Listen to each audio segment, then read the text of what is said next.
Last Sunday میں نے آپ سے عرض کی تھی کہ انشاءاللہ ماہ رمضان کے بارے میں گفتگو کریں گے. اس کے اندر بات یہ ہے کہ عربی میں اسے شہر رمضان کہتے اور ماہ سیام بھی کہا جاتا ہے. شہر رمضان میں دو لفظ ہیں، شہر اور دوسرا رمضان. شہر کا لفظ شہرت سے نکلا ہے، ایسی چیز جو مشہور ہو یا ایسی چیز جو اس طرح سے بیان ہو تو صاف پتہ اس سے چلے کہ یہ فلاں چیز سے فلاں چیز ہے. اور لفظ رمضان اصل میں رمز سے نکلا ہے. رمز ورب ہے، اس کا مطلب ہے جلا دینا. اور رمز سے ایک لفظ ہے رمزہ، اس کا مطلب ہے گرم پتھر. چونکہ رمضان ایسے موسم میں روزے مسلمانوں پر فرض کیے گئے تھے جب گرمی تھی اور عرب کے صحرا کی گرمی قیامت کی ہوتی ہے. اس قدر شدید کپش ہوتی ہے کہ اونٹنی کا بچہ جھلس جاتا ہے. اس نسبت سے اسے رمضان کہا گیا.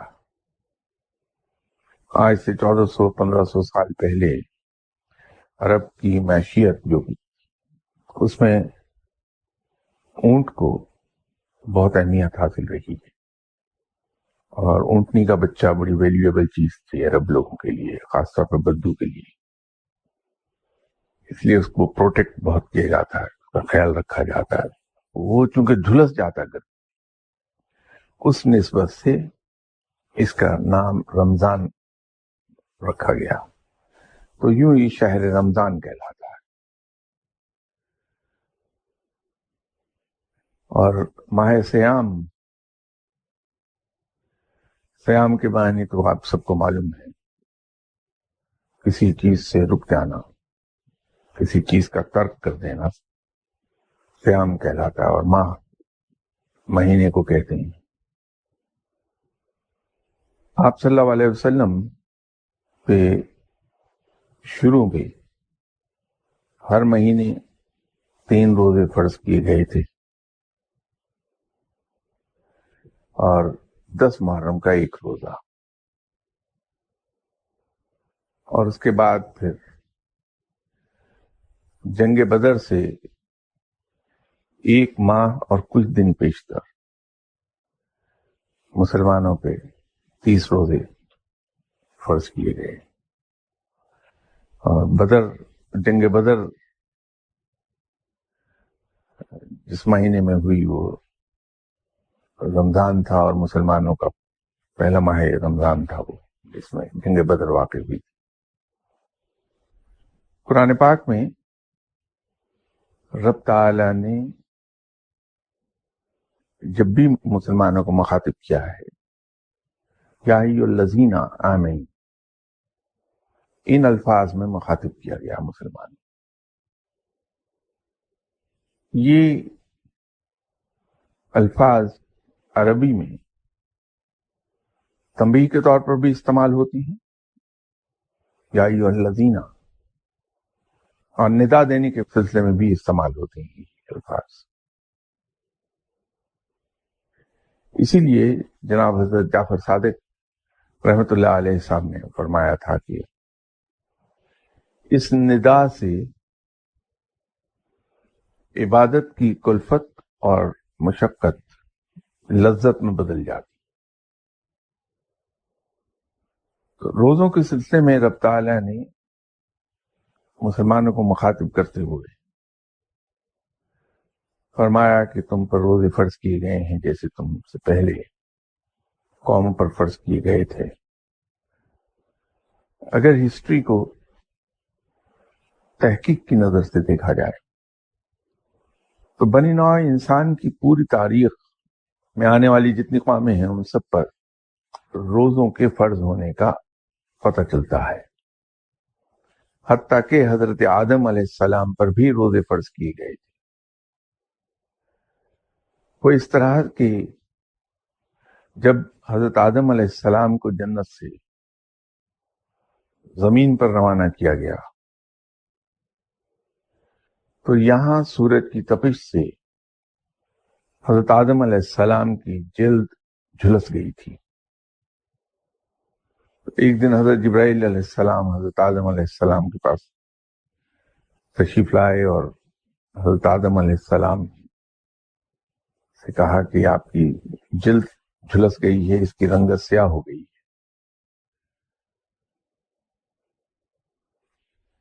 تو میں آپ کو ایک طریقہ بتاتا ہوں، اس سے آپ کی جلد کی رنگت دوبارہ سرخ و سفید ہو جائے گی۔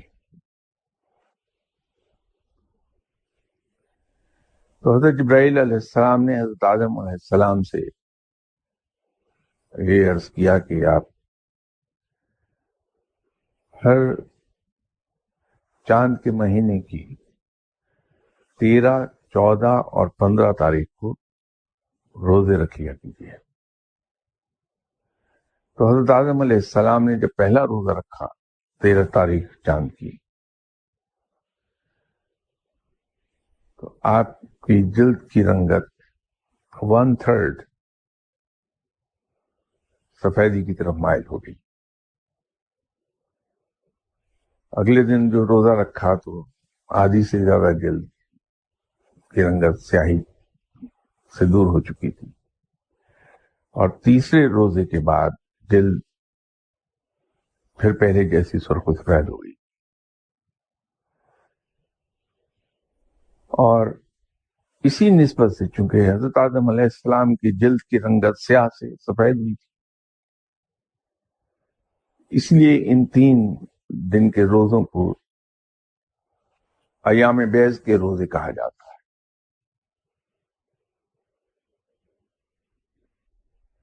یوں حضرت آدم علیہ السلام پر پہلی بار روزے فرض ہوئے تھے، وہاں سے یہ سلسلہ پھر چلا اور بعد میں آنے والی تمام قوم پر روزے فرض ہوتے چلے گئے۔ انہی 3 روزوں کے سلسلے میں حضرت علی کرم اللہ وجہہ نے ایک روایت بیان کی ہے۔ ایک دن حضرت علی کرم اللہ وجہہ آپ صلی اللہ علیہ وسلم کی خدمت میں حاضر ہوئے اور سلام عرض کیا۔ آپ صلی اللہ علیہ وسلم نے سلام کا جواب دے کے فرمایا، علی تمہیں حضرت جبرائیل علیہ السلام سلام کہتے ہیں۔ اور اس کے بعد فرمایا کہ علی میرے قریب آؤ، حضرت جبرائیل علیہ السلام تمہیں کچھ کہنا چاہتے ہیں۔ جب حضرت علی کرم اللہ وجہہ تشریف لے گئے آپ صلی اللہ علیہ وسلم کے قریب تو آپ نے فرمایا کہ حضرت جبرائیل علیہ السلام کا کہنا یہ ہے کہ میں تمہیں 3 روزے بتا رہا ہوں۔ پہلے روزے کا ثواب 10,000 سال کے روزوں کے برابر ہے، اور دوسرے دن کے روزے کا ثواب 20,000 سال کے روزوں کے برابر ہے، اور تیسرے دن کے روزوں کا ثواب 30,000 سال کے روزوں کے ثواب کے برابر ہے۔ تو حضرت علی کرم اللہ وجہہ نے پوچھا کہ حضور وہ 3 روزے کون سے ہیں؟ فرمایا کہ وہ 3 روزے چاند کے مہینے کی 13، 14 اور 15 تاریخ کی۔ اسی طرح جو 10 محرم کا روزہ تھا جو شروع میں فرض ہوا تھا، لیکن جب ماہ رمضان کے روزے فرض کر دیے گئے تو یہ روزے فرض کی کیٹیگری سے ہٹا کے نفلی روزوں میں ڈال دیے گئے۔ تو 10ویں محرم کا روزہ جب رکھنے کی بات ہوئی تو مسلمانوں میں سے صحابہ کرام میں سے ایک صاحب نے عرض کیا، یا رسول اللہ صلی اللہ علیہ وسلم، یہودی بھی 10 محرم کا روزہ رکھتے ہیں۔ تو آپ نے فرمایا کہ پھر تم 9 اور 10 محرم کے 2 روزے رکھ لیا کرو، کیونکہ مسلمان کسی طور بھی کسی دوسرے مذہب کے پیروکار سے مشابہ نہیں ہوتا۔ میں آپ صلی اللہ علیہ وسلم نے منع فرمایا، اور یہ 9ویں کا روزہ جو بتایا گیا وہ اسی لیے تھا کہ ہم میں اور یہود میں فرق ہو جائے۔ وہ بھی 10 محرم کو روزہ رکھتے ہیں، اور مسلمان اگر 10 محرم کا روزہ رکھیں گے تو وہ ان سے مشابہت ہو جائے گی۔ پھر 9ویں محرم کا روزہ بھی فرمایا گیا۔ عیسائیوں پر بھی حضرت عیسیٰ علیہ السلام پر مسلمانوں ہی کی طرح سے ماہ رمضان کے روزے ہی فرض کیے گئے تھے، اور 30 ہی روزے تھے، 30 اور 29 جو چاند کے مہینے کی مطابق ہو جائیں۔ لیکن گرمی کی شدت سے گھبرا کے حضرت عیسیٰ علیہ السلام کے بعد ان کے پیروکاروں نے جہاں اور معاملات میں سہولت ڈھونڈی، اسی طرح روزوں میں بھی سہولت ڈھونڈی۔ تو عیسائیوں کے علماء نے اور ان کے دوسرے مذہبی اکابرین نے اس بات پر اجتہاد کیا کہ چونکہ گرمی کے روزے رکھنے سے انسان کی صحت پر برا اثر پڑتا ہے اور کام کاج میں رکاوٹ ہوتی ہے، اس لیے روزے تو 30 ہی رکھے جائیں، لیکن اس کا وقت ایسا مقرر کر دیا جائے جو موسم بہار ہو، گرمی اور سردی کا درمیانی موسم، وہ موسم بہار ہوتا۔ تو یوں اس بات پر ان کا اجتہاد ہو گیا کہ روزے ماہ رمضان سے ہٹا کے بہار کے موسم میں لے آیا جائے اور اسے سن عیسوی سے منسلک کر دیا۔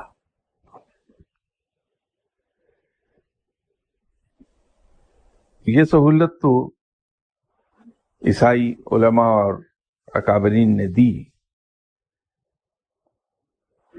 لیکن اس کے ساتھ یہ شرط کر دی کہ روزے 30 کے بجائے 40 ہو جائیں گے۔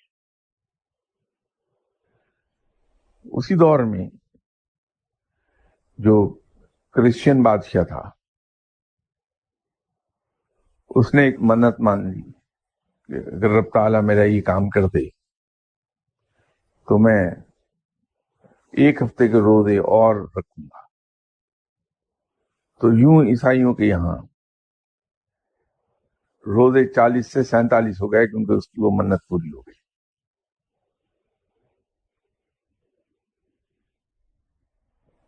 اس بادشاہ کا انتقال ہوا، اس کے بعد آنے والے بادشاہ نے پھر کسی کام کے لیے ایک منت مان لی کہ میں 3 روزے کا اضافہ کر دوں گا۔ وہ منت پوری ہوئی تو اس بادشاہ نے 3 روزے اور بڑھا دیے۔ یوں عیسائیوں کے یہاں روزوں کی تعداد 50 ہو گئی۔ تو عیسائیوں پر بھی مسلمانوں ہی کی طرح روزے فرض کیے گئے تھے۔ اسی لیے رب تعالیٰ نے جب مسلمانوں کو روزے کے بارے میں حکم دیا تو یہ فرمایا کہ تم پر بھی روزے اسی طرح فرض کر دیے گئے جس طرح سے تم سے پہلی قوموں پر فرض کیے گئے تھے۔ وہ اس کو ریفر کر رہا ہے۔ یہ جو لفظ رمضان ہے، اس کے بارے میں ایک روایت اور ملتی ہے ہمارے کچھ بزرگوں کا یہ خیال رہا ہے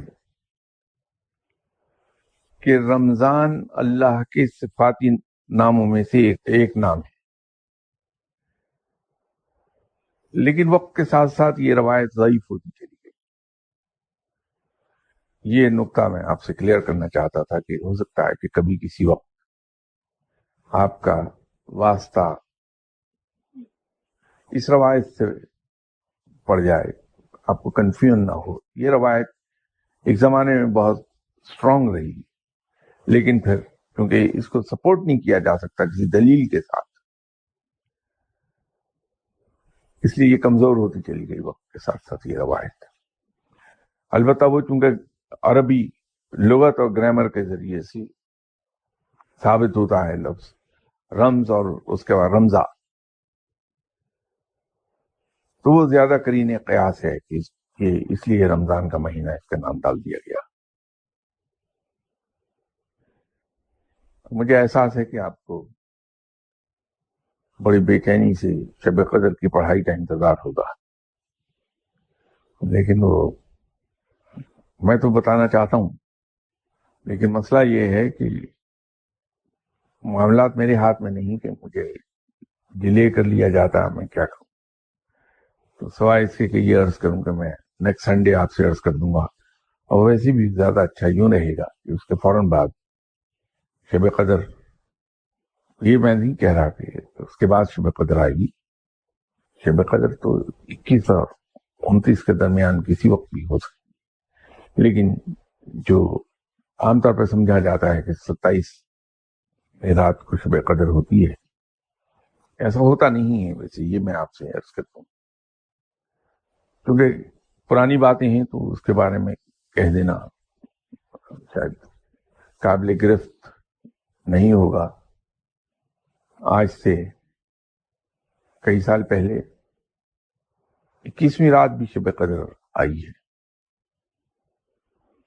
اور پچھلے 10 سال میں 23ویں رات 3 بار شب قدر کے طور پہ آ چکی۔ 25ویں رات کا مجھے یاد نہیں کہ آئی ہو، 27ویں آئی ہے، تو وہ چینج ہوتی رہتی ہے ہر سال۔ مدینہ منورہ میں تو رات پہچانی جاتی، اگر اللہ نے اپنا خاص علم نہیں بھی عطا کیا تو بھی وہاں پہچانی جاتی ہے۔ اور رات ایک عجیب سا نور برستا ہے اس رات میں۔ وہ عجیب سا میں یوں کہہ رہا ہوں کہ ہماری انڈرسٹینڈنگ میں نور دودیا چمکدار روشنی کو کہا جاتا ہے، لیکن ایک نقطہ میں آپ کے ساتھ یہاں کلیئر کرتا چلوں کہ رب تعالی کا نور یا رب تعالی کے ارد گرد جو نور ہے وہ ایسی سیاہی ہے جس میں سفیدی کی آمیزش ہے اور وہ چمکدار ہے۔ تو سیاہی اور سفیدی کا امتزاج جس میں چمک ہو، وہ نور برستا ہے اس رات، اور خاص طور پر مسجد نبی صلی اللہ علیہ وسلم کے اوپر اور اس کے ارد گرد کے علاقے میں وہ نور بڑا ویزیبل ہوتا ہے، تو پہچانی جاتی ہے۔ یہ پہچان وہاں کی بتا سکتا ہوں، یہاں کی بتا کے میری گردن خود پھنس جائے گی۔ تو 27ویں رات سے پہلے فوراً پہلے اتوار آئے گی، اور اس دن کوشش کروں گا کہ میں لیٹ نہ ہوں، اور آپ کو شب قدر کے بارے میں بھی عرض کر دوں گا جو کچھ مجھے معلوم ہے، تھوڑا بہت آتا۔ اور اس رات میں مقبول عبادات آپ صلی اللہ علیہ وسلم کے فرمان کے مطابق اور اولیاء اکرام کے معمولات کے مطابق وہ میں آپ سے عرض کر دوں۔ اور ویسے تو رب تعالیٰ کے ساتھ جیسا وہ ہے، مہربان اور درگزر اور متواضع، اس کی صفات کے پیش نظر، اور دوسرا کہ وہ دلوں کے بھید جانتا ہے،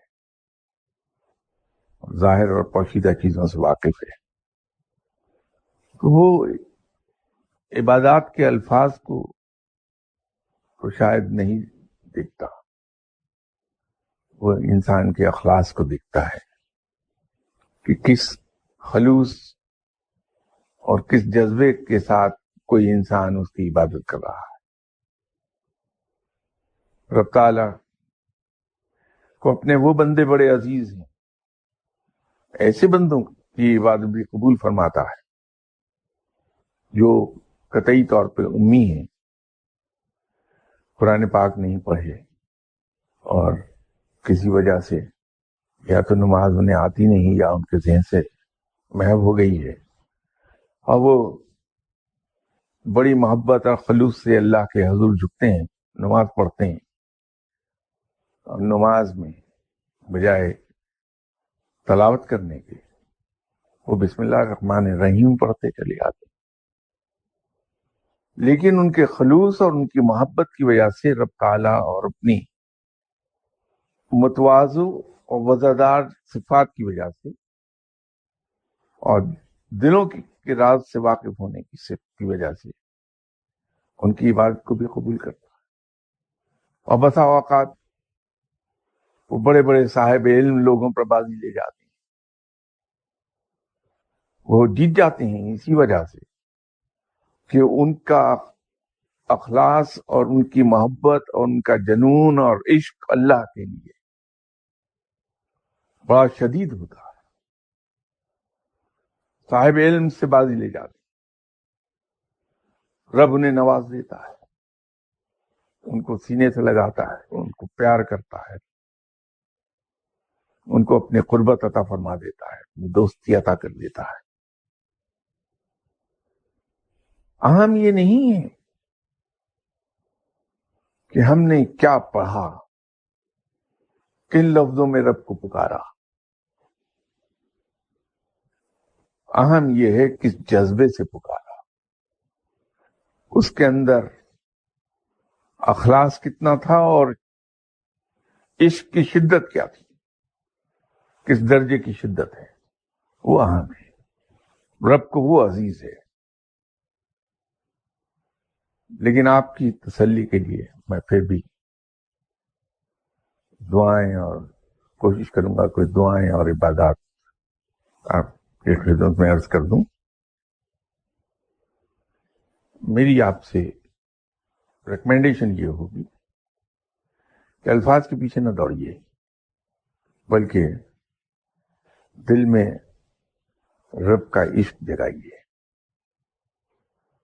اور اس عشق میں ڈوب کر آپ اسے کسی نام سے پکار لیجئے، اسے کسی انداز میں پکار لیجئے،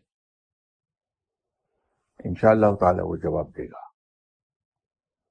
اور وہ ٹوٹی پھوٹی عبادت ہی کو قبول فرما لے گا۔ اس کی دو مثالیں میں عرض کر سکتا ہوں آپ کی خدمت میں۔ حضرت بلال حبشی رضی اللہ تعالی عنہ، آپ کی زبان صاف نہیں تھی الفاظ کی ادائیگی میں، لیکن آپ کی دی ہوئی اذان ہی سب سے زیادہ عزیز ہوئی۔ پھر ان مجذوبوں کو دیکھیے جو اللہ کے عشق میں اتنے کھو گئے کہ ان کے ہوش و حواس ختم ہو گئے۔ ان کی زبان سے نکلے ہوئے ہر لفظ کو پورا کرتا ہے رب اپنی رحمت کے صدقے، اس لیے کہ یہ وہ لوگ ہیں جنہوں نے رب کو اتنا چاہا کہ اپنی ذات کو ختم کر دیا۔ رب اس کا انعام ضرور دیتا ہے۔ اہم یہ ہے کہ آپ رب سے عشق کیجیے اور پھر دیکھیے کہ اللہ آپ کی پکار کا جواب کتنی جلدی دیتا ہے۔ انشاءاللہ نیکسٹ سنڈے امید ہے کہ میں بر وقت حاضر ہو جاؤں گا آپ کی خدمت میں.